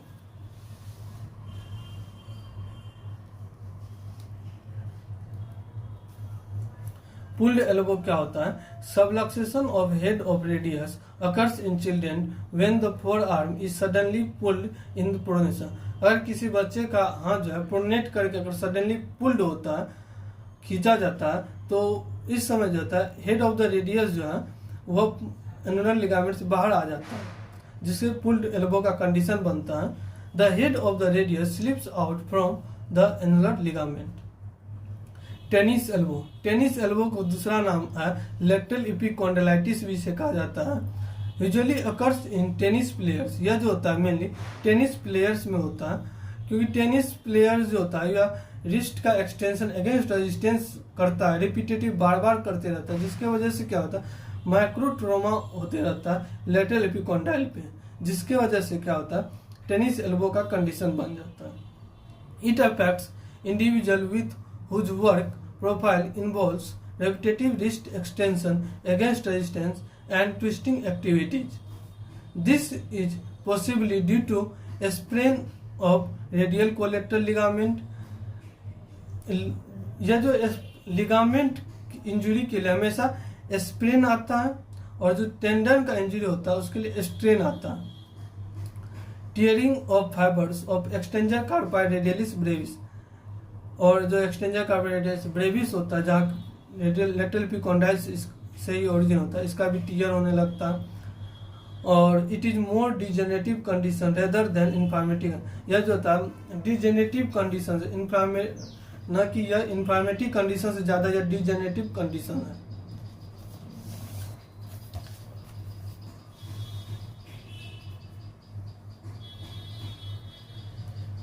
Next clinical anatomy देखते हैं। मैं जो है साइड में पिक भी देते जा रहा हूँ ताकि उसको भी देख के आप जो है बहुत ही आसानी से याद रख सकते हैं। स्टूडेंट्स एल्बो या माइनर्स एल्बो। स्टूडेंट्स एल्बो या माइनर्स एल्बो क्या होता है कि effusion into the bursa over the subcutaneous posterior surface of the olecranon process. Subcutaneous जो होता है ओलिकोर्नल बर्सा होता है, उस पर अगर प्रेशर पड़ता है, बार बार उस पर प्रेशर पड़ता है तो ओलिकोर्नल बर्साइटिस हो जाता है, जिसको जो है एक नाम दिया गया जिसे स्टूडेंट्स एल्बो या माइनर्स एल्बो कहते हैं। Students during lectures support their head for sleeping with their hands with flexed elbow the bursa of the olecranon process gets inflamed. जब लंबे समय तक अगर लेक्चर वगैरह चलता है तो स्टूडेंट क्या करते हैं हैंड का सपोर्ट लेकर के एल्बो को फ्लेक्स करते हैं, अपने सिर को रखते हैं, तो इससे क्या होता है कि ओलिकोर्नल बर्सा जो होता है उसके अंदर इन्फ्लामेशन हो जाता है बार बार रगड़ होने की वजह से, जो एक कंडीशन बन जाता है ओलिकोर्नल बर्साइटिस, जिसे स्टूडेंट एल्बो भी कहते हैं।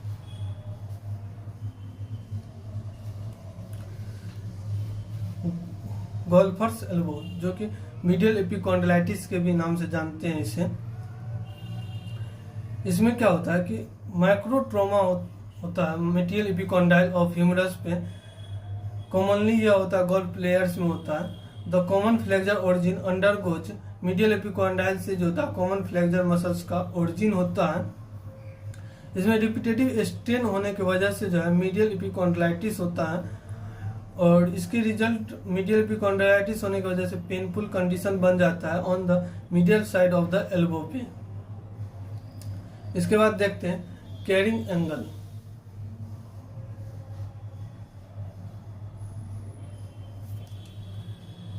If carrying angle is normal is 13 degree is more the condition is coitus valgus, ulnar nerve may get stressed leading to weakness of intrinsic muscles of hand. If the angle is less it is called coitus varus. अगर carrying angle और ज़्यादा हो जाता है तो उसे coitus valgus कहते हैं, जो कि आपको साइड के पिक में भी दिख रहा होगा, valgus और varus. अगर कैरिंग एंगल घट जाता है, कम हो जाता है तो उसे कोइटस वेरस कहते हैं। कोइटस वाल्गस के केस में क्या होता है, अल्नर नर्व जो होता है वो उसमें स्ट्रेच हो जाता है, जिसके वजह से क्या होता है, leading to weakness of intrinsic muscles of the hand. Hand में जो है में इनका जो इंटेंसिक मसल्स होता है उसमें वीकनेस आने लगता है।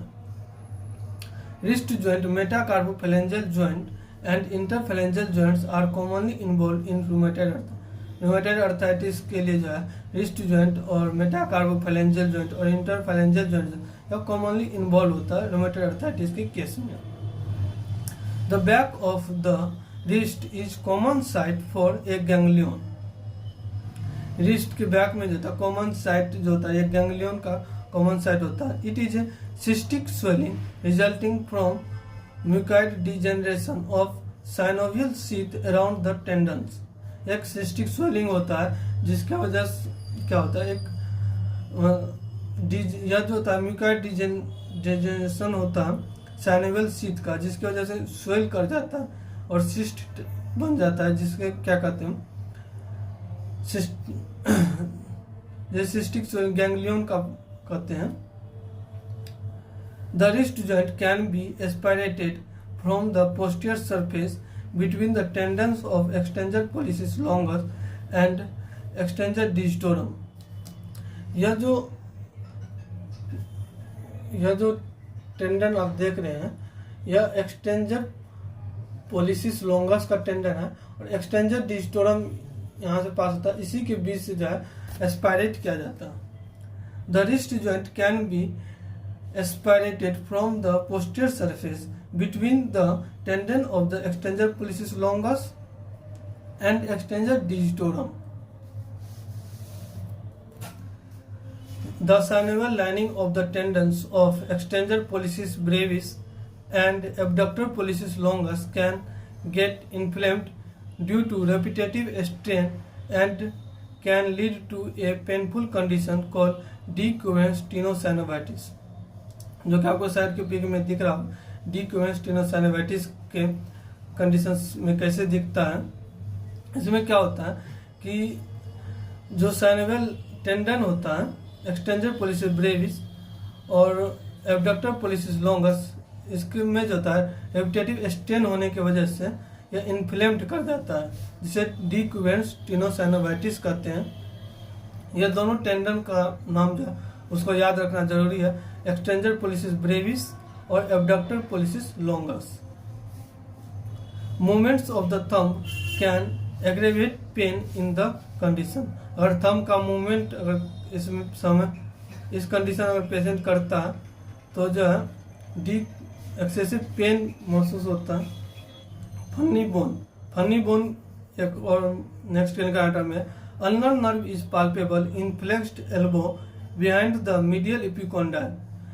अल्नर नर्व का पाल्पेबल होता है मीडियल एपिकोंडाइल के बिहाइंड होता है, अल्नर नर्व होता है, इसका पाल्पेट होता है। पाल्पेटिंग the nerve gives rise to funny sensation in the medial side of the forearm. अगर इस नर्व को अगर थोड़ा सा अगर टच करते हैं तो एक सेंसेशन फील होता है, जिसे मतलब फनी टाइप से कह सकते हैं कि since medial epicondyle is part of humerus it is called humerus और फनी बोन, इसलिए इसे मतलब फनी बोन कहते हैं। के अंदर जो है लिगामेंट्स ऑफ कूपर क्या होता है, जिसको सस्पेंसिव लिगामेंट भी कहते हैं, ब्रेस्ट लिगामेंट्स ऑफ कूपर को।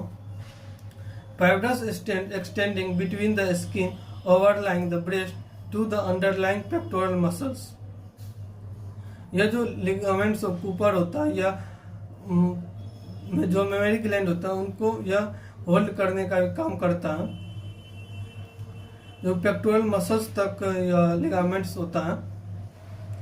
These glands beneath the areola of the mammary gland जो मेमोरी ग्लैंड का एरियोला होता है उसके नीचे जो भी ग्लैंड होता है उसको मोंटगोमेरी ग्लैंड कहते हैं। और जो लिम्फेटिक प्लेक्सस होता है एरियोला के नीचे उसे सब एरियोलर प्लेक्सस ऑफ सेपे कहते हैं। Radial pulse, the radial artery is used for feeling of, next clinical anatomy देख रहे हैं। Radial pulse, the radial artery is used for feeling the arterial pulse at the wrist. The pulsation can be felt well in this situation because of the presence of the flat radius behind the artery. यहाँ पे जो radial artery का pulsation को feel किया जाता है radial pulse में, लेकिन तो फ्लैट रेडियस पे। Lister tubercle, next clinical anatomy में देखते हैं। Lister tubercle, dorsal tubercle on lower end of posterior surface of radius. This act as a pulley for the tendon of extensor pollicis longus. Extensor pollicis longus के लिए Leicester tubercle जो होता है यह pulley का काम करता है, जो कि आपको साइड के पिक में भी दिख रहा होगा। पेनफुल आर्क सिंड्रोम, यह जो होता है लास्ट क्लिनिकल एनाटॉमी है। Painful arc syndrome. This is a clinical syndrome in which there is pain in the shoulder and upper arm during the mid-range of glenohumeral abduction. Painful arc syndrome की condition क्या होता है? अगर patient जो है arm का abduction करता है, ग्लेनोह्यूमरल जॉइंट का अगर मूवमेंट करता है, इसमें क्या होता है एक्सेसिव पेन फील होता है और जो है एबडक्शन करने में मूवमेंट करने में भी जब पेशेंट को प्रॉब्लम होता है। इसका कॉमन कॉजेज क्या होता है कि minor tears of the सुप्रास्पाइनटस tendons का टीयर हो सकता है, सुप्रास्पाइनटस का टेंडनाइटिस हो सकता है, कैल्सिफिकेशन ऑफ सुप्रास्पाइनटस टेंडन हो सकता है और सब एक्रोमियल बर्साइटिस भी हो सकता है और fracture of the greater tuberosity. ये सब मतलब कॉमन कॉजेज है पेनफुल आर्क सिंड्रोम के। तो आज के लिए बस इतना ही। वीडियो थोड़ा सा जो है लंबा गया है, लेकिन जो है इसमें जितने भी अपर लिम्ब के क्लिनिकल एनाटॉमी है उनको जो है एक ही वीडियो में मैंने कवर कर लिया है। और आज के लिए बस इतना ही। थैंक यू, धन्यवाद, हैप्पी नवरात्रि। तुम लोग नए हो तो सब्सक्राइब करो, वो जो लाल वाला बटन है उसके साथ स्कैम करो या फिर महफिल जमाओ, मुझे नहीं पता, बस क्लिक हो जाना चाहिए। अब मैं भी जा रहा हूं, मुझे पार्क में स्टंट्स मारने जाना है।